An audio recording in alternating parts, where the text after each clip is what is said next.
finding emergent sites and reaching at these locations by the staff.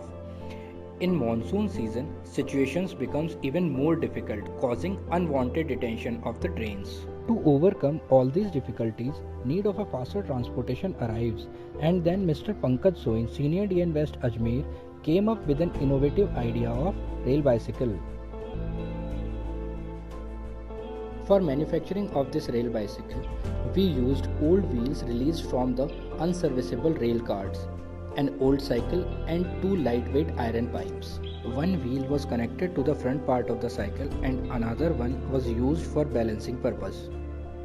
These parts were connected to the cycle with the help of nut bolt system, which makes it easy to assemble and dismantle.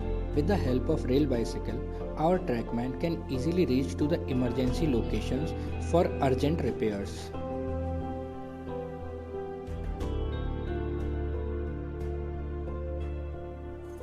In monsoon seasons, just after a heavy rain, bridge approach locations and vulnerable locations can easily be inspected by the staff in a short time span ahead of any passenger train.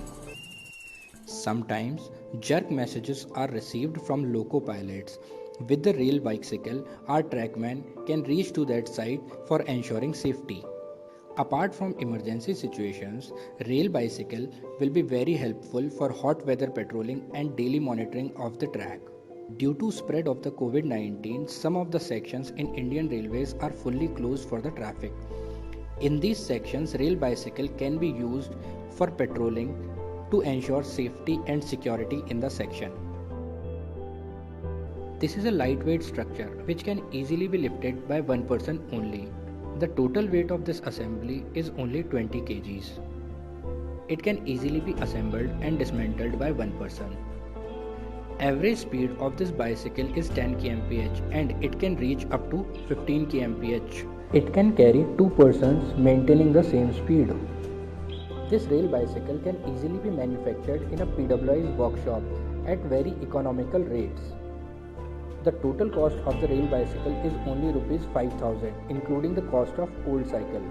Further, with some modifications, this structure can be used over different sections of Indian Railways, and this can be considered as a one step ahead from the conventional practices.